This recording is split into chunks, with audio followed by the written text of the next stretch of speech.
Well, I get a lot of people asking me, how do I learn about this stuff? I want to get more into plants, blah, blah. What do I do? Do I pick up a book or something? How'd you get into it, etc.? So I'll make a quick video about it. I'll try to make it quick, hopefully not fucking bore you to death, not be too painful. You could just skip right over this. I don't give a shit. Anyway, this is just for the people who want to go a little bit deeper, And other people ask, why should I care about this? Why should I care about nature, in quotes, as they put it? Well, nature is not really nature. It's just the world. It's just the real world. It's what I call the real world. It's the world outside of all the makeup, human infrastructure, from the fucking malls to the people killing each other 9,000 miles away over invisible men in the sky.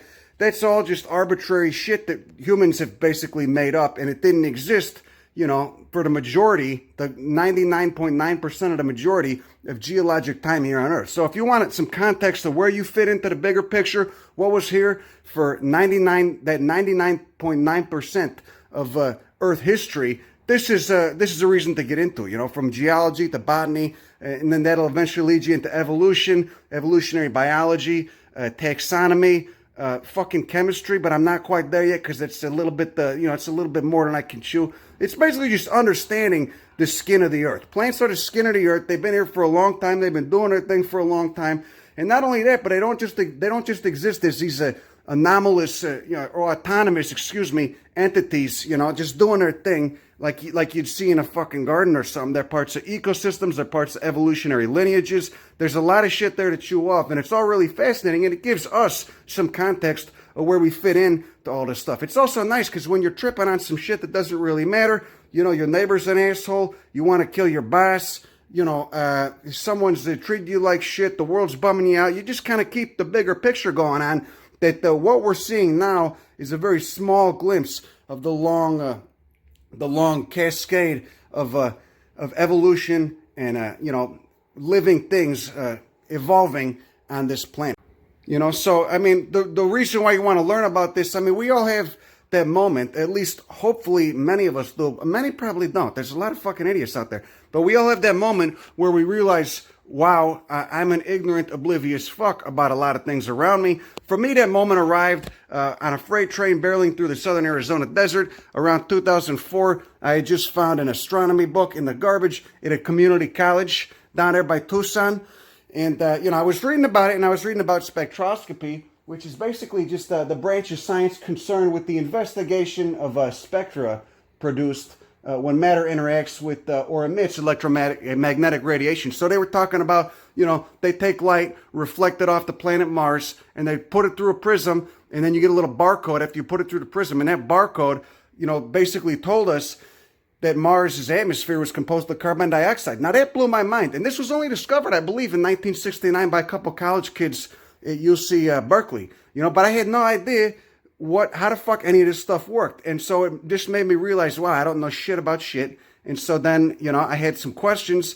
And the more I learned about those questions, when I answered those questions, it made me ask more questions, And that was just from reading this little dinky astronomy book, now you got the internet, you can ask a million questions and teach yourself anything. So anyway, and then on that note, starting off, we'll get right to the basics. Okay, starting from the top. You want to get into plants, get one of these. Get like a field guide. I got wildflowers of Trinity Alps. I got Capitol Reef wildflowers. All that shit is important. It's just really easy starting off. They got lots of nice pictures for the simpletons out there. And it's just, you can pick it up. It's like a book. You can pick it up anywhere. You just turn a page, fucking 143, you look at that. What do you got? You got a Gilead. Oh, that's pretty. Read about it a little bit. A good book will tell you a little bit more than just a description of the flower. And, they all go by common names, of course, because it's presumed that most people reading it aren't going to be heavy-handed botanists. You just want to know about what's around you. And, a lot of it is, the flowers are color-coded. Okay, now that's kind of, that would be kind of embarrassing to me because it's just kind of the lowest common denominator way to look at things, what flower color, because flower color doesn't tell you anything about how one plant is related to another or anything. Ideally you want a field guide that classifies things according to the family they're in. Now, if I can find a Baja field guide, I don't know where that went, but that's a good example. But, take whatever you can get. Get a field guide, just a good place to start, and it'll have the scientific name, Okay, you'll have the scientific name down there in little small print, you know, and then you get that and you can go look that up on the interweb, you know. Anyway, okay, so another thing I want to talk about here for a minute. You got the interweb, right? The series of tubes known as the internet. Al Gore invented it, you know, what the shit, etc. Anyway, the important thing here is you want to download or look at the Wikipedia app. Now, Wikipedia, of course, is open source, so anyone can contribute to it.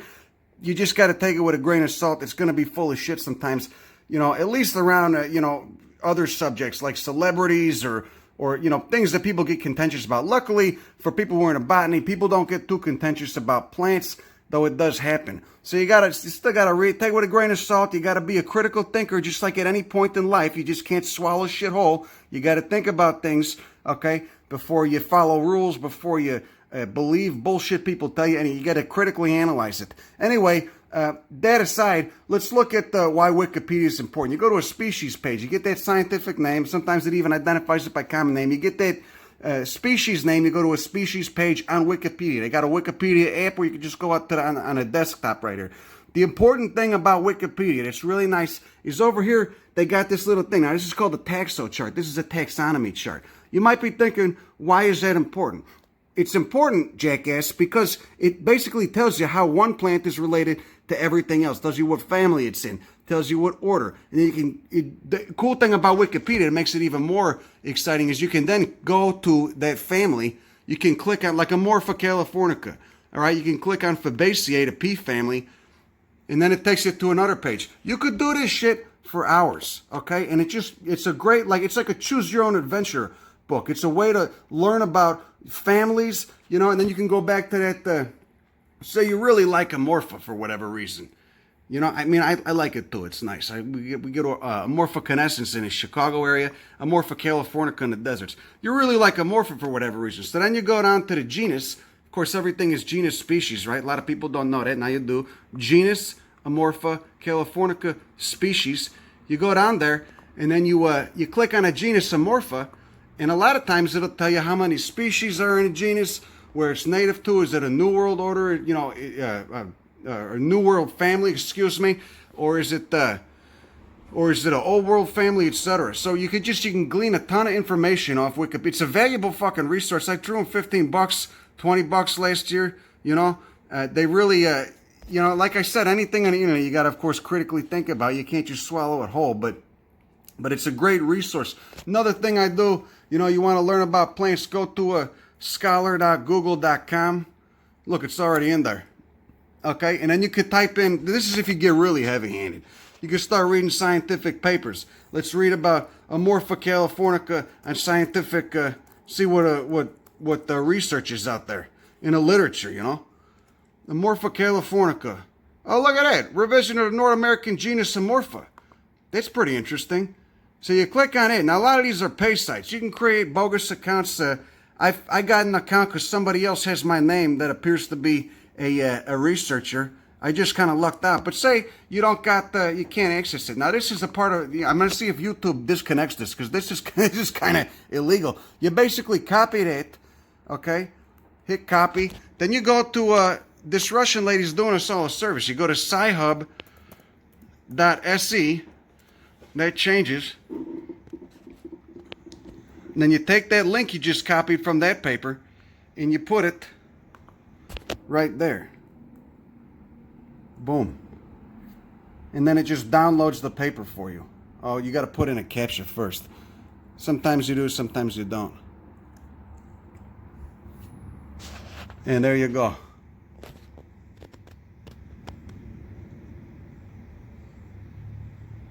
Boom. There you go. You got that paper. You can read all about the revision of the genus Amorpha or whatever else you want to learn about. You doing okay? You don't care? What are you doing? Huh? Okay, moving right along. Okay, now this book is kind of, you know, I get a little torn giving, you know, recommending this to people because it talks about herbalism. It doesn't, you know, and herbalism, plants are just chemical factories. I don't have anything out and out directly against herbalism. You know, whatever gets people into plants, it's fine. You know, but I like plants for more than what they can do to me. You know, I don't need to make a potion and put it in my ass to appreciate a plant. I just want to learn about it, how it evolved, how it plays a part in an ecosystem, etc. And this talks about a lot of plants that aren't native to where I live, at least not in North America. They're from Europe. They're extremely invasive, i.e. mullein. It's a horrible invasive. Now, some jerk-offs will try and say that invasive doesn't matter. It does matter. They just don't know what they're talking about. Okay, invasive basically just implies that a plant didn't evolve in an ecosystem. All right, ecosystems evolve over millions of years. They're, you got all these. It's a system of checks and balances, basically. So nothing ever gets too out of whack unless humans come and fuck with it, of course. But nothing ever gets too out of whack because it's had millions of years to adapt. All right, and ecosystems are separated from each other by geographic barriers, i.e. an ocean or a mountain range, etc.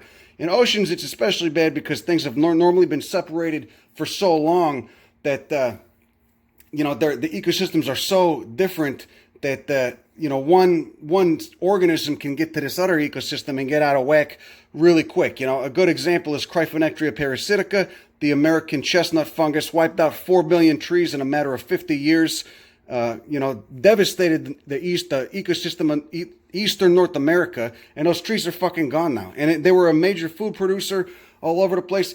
Cryphonectria parasitica evolved in I think it was mostly in Asia. So the Asian chestnut trees are, of course, somewhat resistant to it. They get knocked back a little bit, but they don't die. But the American ones, Castanea dentata, die.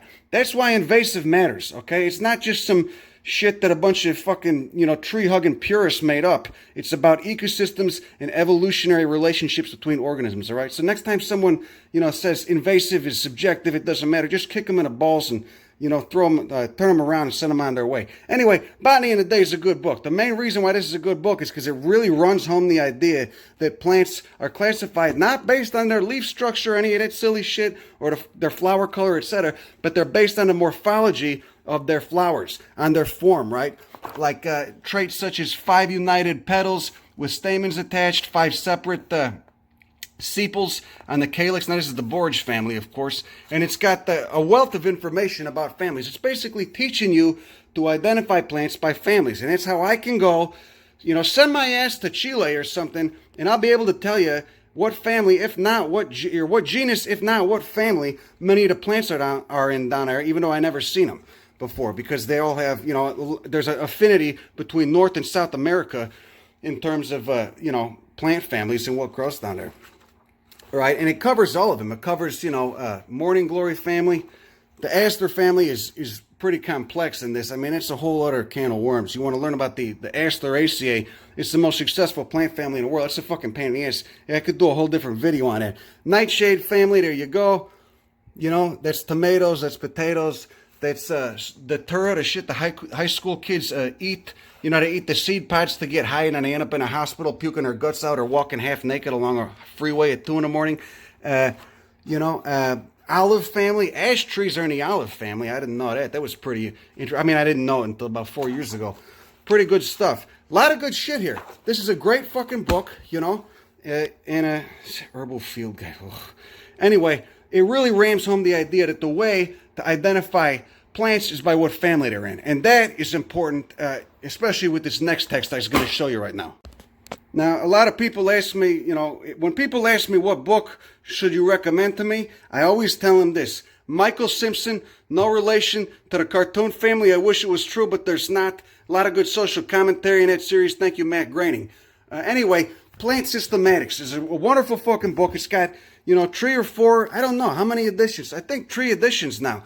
This is the 2nd edition. You could buy these on Amazon from Jeff Bezos' silly ass for, I think this was like $30. A lot of textbooks, you buy them brand new, they're like $130.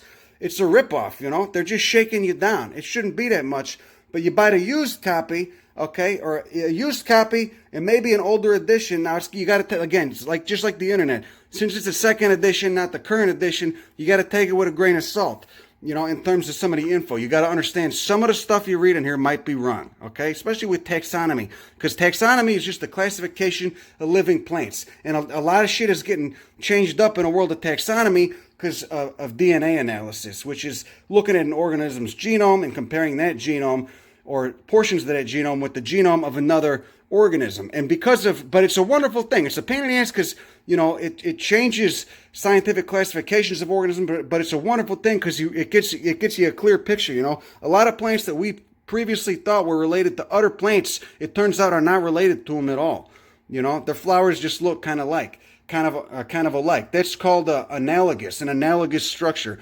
Basically, their flowers look alike not because they evolved from the same common ancestor, but the flowers look alike just because sometimes they adapted to the same pollination syndrome, the same type of pollinator, or you know, good example I use is cacti and euphorbia. No relation at all, but they both have succulents, and they both got spines. But succulent euphorbias, at least the ones with spines that look like cacti, are mostly native to South Africa, and cactus are entirely native to North and South America. Anytime you see a cactus anywhere else, it was brought there by people, except for the genus of epiphytic cacti. That's cacti that grow in trees in the African jungle. There's one or two species in the genus Rhipsalis, and those probably arrived there by birds, you know, in the last 10 or 20 million years. Anyway, this is good because it really rams home the idea of evolutionary relationships between organisms, and it gives you a much more complete picture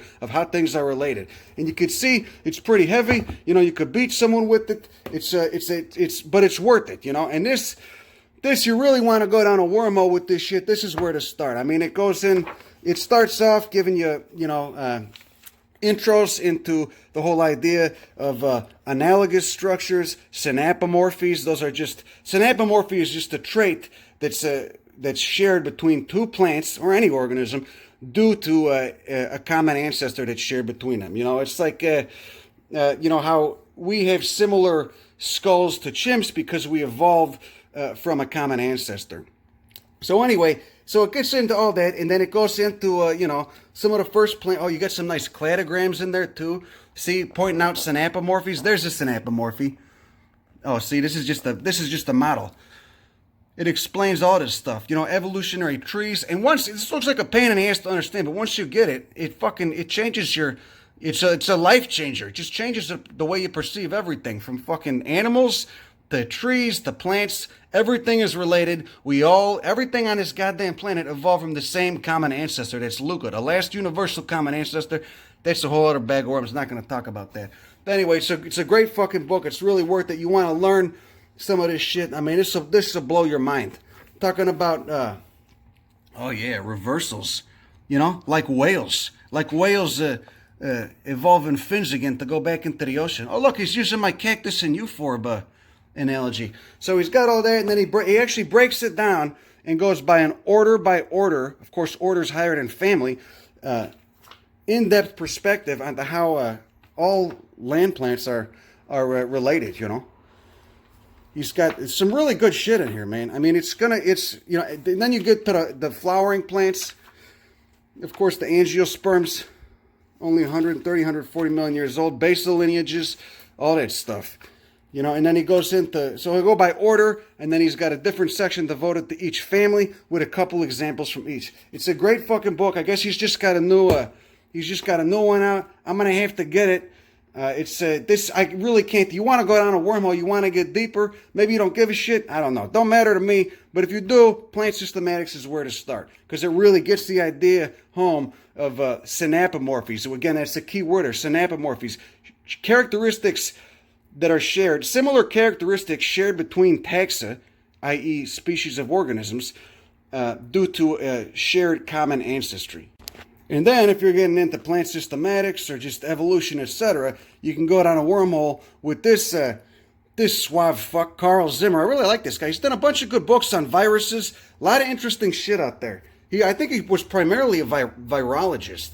Really cool guy. They have him on some of those NPR shows sometimes. Now, I don't want you to go thinking I listen to NPR too much, because I don't. It puts me to sleep. But I think, he was on Science Friday. That's what he was on. Or maybe he was on This American Life with Ira Glass. I don't know. Anyway, they had him on as a guest. Great fucking guy. This book is really important too. This was like $40. This was a used copy I bought. Okay, but look, it's got shiny pictures too. You can get a hard copy too. You know, a hard cover. But this really rams it home about genetics. It's some of it's hard to understand at first, you know, but it's fascinating.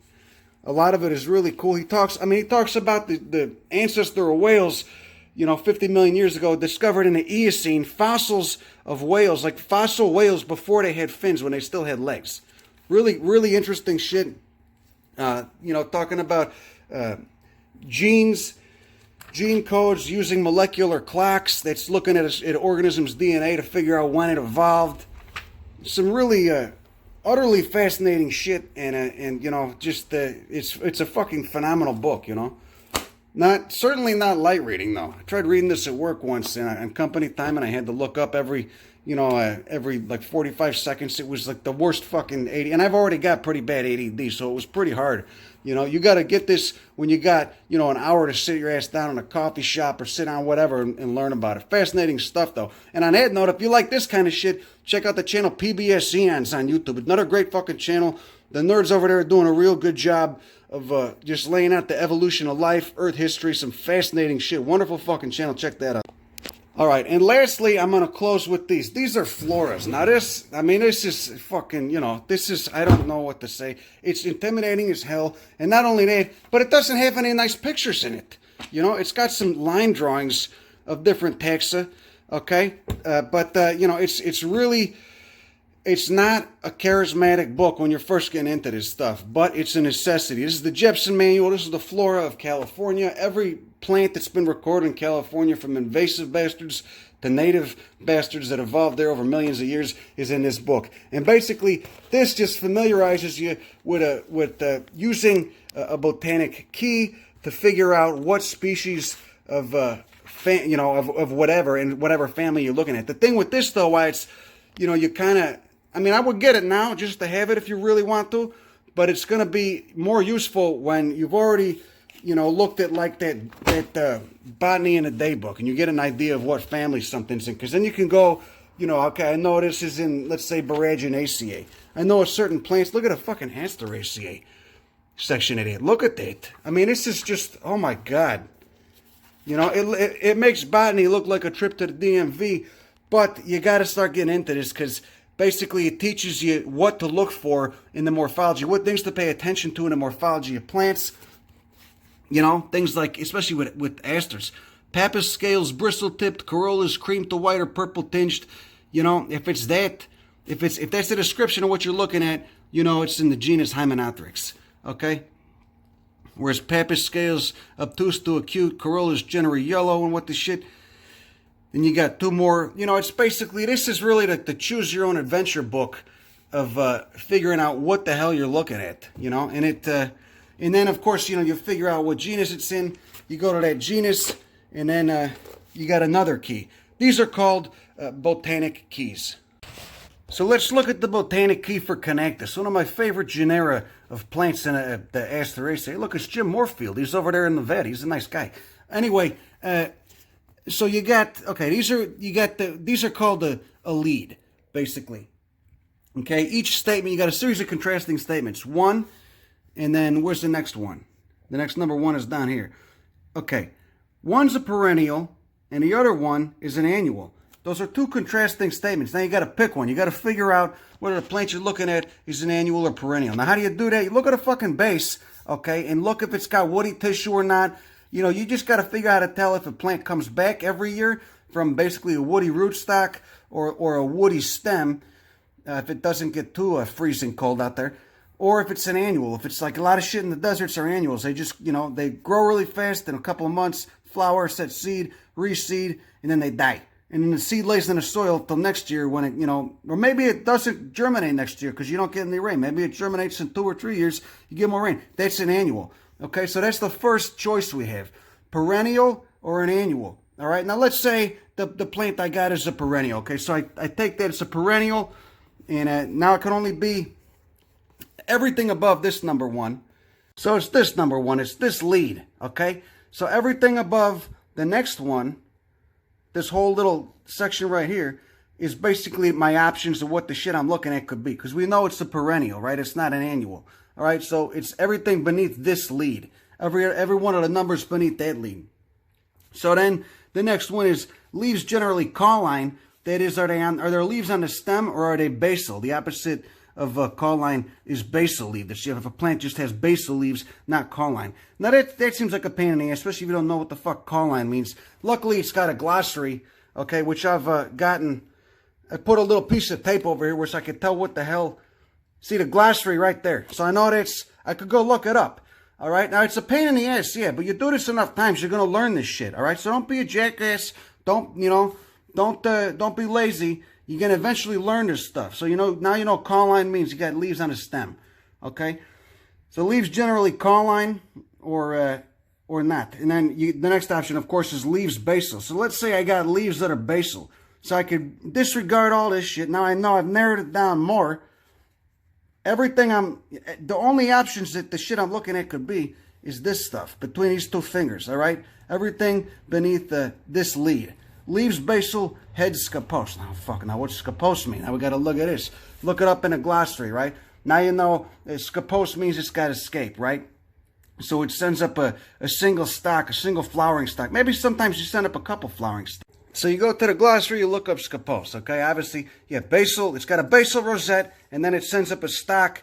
The stock doesn't really have any true leaves. It might have a couple of bracts and with the shit, but it doesn't have any true leaves. So now, where the hell we at? Okay, we know it's this. Now you got to look at outer filary silky tomentose.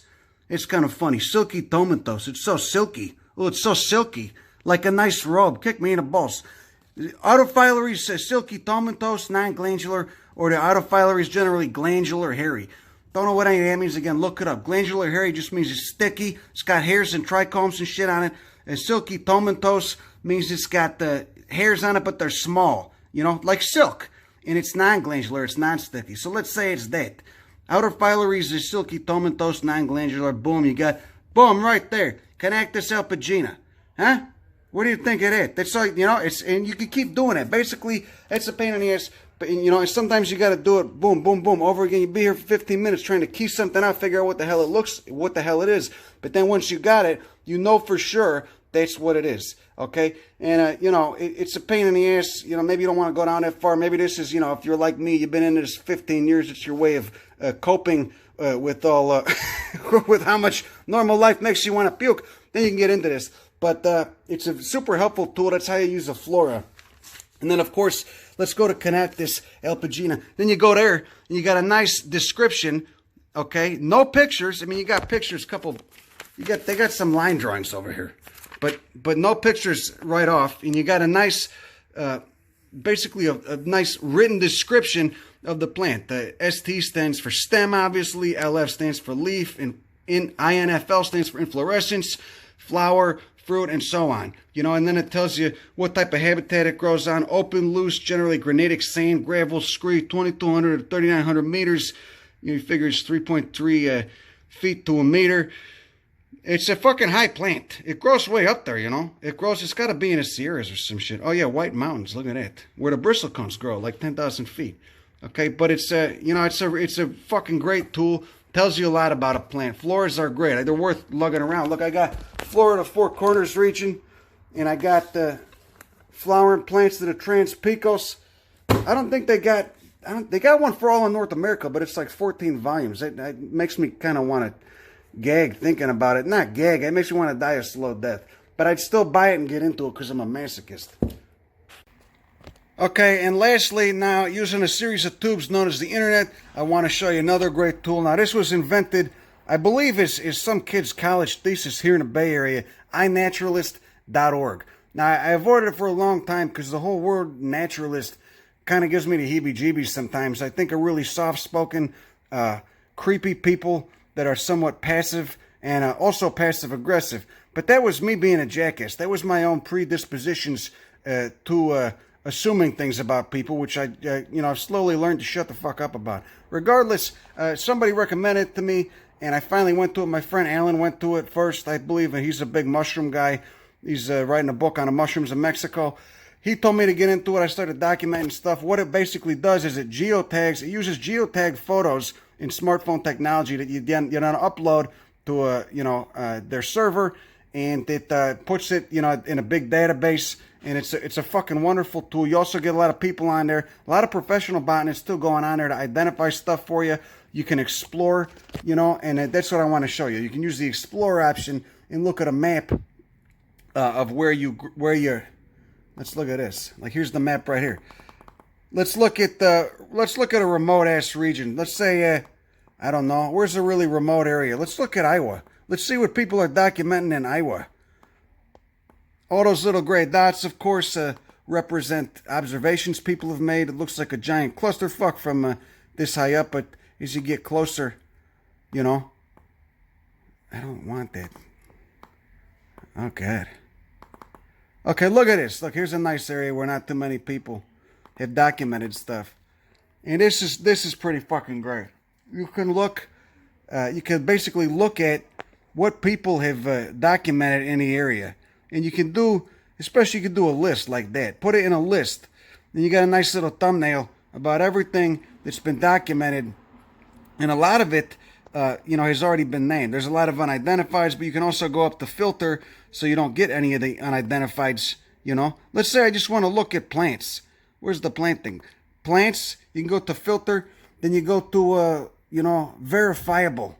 And just say wild, too. I only want to see shit that's wild. I want to see shit some jackass planted in their garden. Research grade means the identification has been thoroughly vetted. It's known to be that taxon, that species of plant. And hit update search. Boom. You got a list of everything. Then, of course, you can go to map and fuck with the area. You know, you could choose what area you want to look at and see what grows there. It's a wonderful fucking tool. It's an invaluable resource. It's also very easy if you download the app for your Android or your iPad, phone, whatever the hell it is. And, you know, and if you're in California, we got calflora.org. There needs to be one of these for all of North America. Calflora.org is a wonderful resource, too. You go to plant name, you could type in family. Let's do Asteraceae. Let's do Connectus. Just for shits and giggles, since that seems to be the genus we're fucking with today. Connectus. Oops. Did I hit that already? Oh, God damn it. Okay, there we go. Connectus. Got that right there in a genus name. And you can go over to county. This is, you know, you of course got to know what county you're in, what county where you're going might be. You hit, let's say Lassen. Look at all the Connectus. I want to see all the Connectus that grows in Lassen. Hit search, and boom, you got a nice bunch of thumbnails. All the native Connectus species that grow in Lassen County, California. Now imagine how nice it'd be if you had something like this for shitty Iowa. No offense to anybody in Iowa, or you know, Maine or South Dakota, you know, or Hawaii. Holy shit, Hawaii would just be all invasive species. The ecology over there is wrecked. Anyway, so it's a wonderful resource. You click on it, you know, it gives you a phenology when it blooms, everywhere it's been observed, etc. It's a wonderful tool, very helpful. Okay, anyway, that's all I got for you today. If you're still watching, thanks a lot. You know, you want to throw me $5 for burrito money, you could do that. Otherwise, you don't need to do that. I don't care. I don't really need it. I'm fine. You know, I'll be fine. I just want you to learn this shit. You know, maybe you start looking at the world in a new way and giving a shit about all this stuff before it's slowly snuffed out by our species. Okay, if you do want to throw me burrito money, Venmo is society is hell. And other than that, you could, you know, leave any comments or questions, etc. You don't need to subscribe if you want. I'm not, you know, a lot of people say be sure to subscribe. I don't give a shit if you subscribe or not. It doesn't really affect me. Either way, you know, but I just want you to learn this stuff, like I said, and start paying attention to the shit that's around you. All right, that's it. Thanks for watching. Go fuck yourself.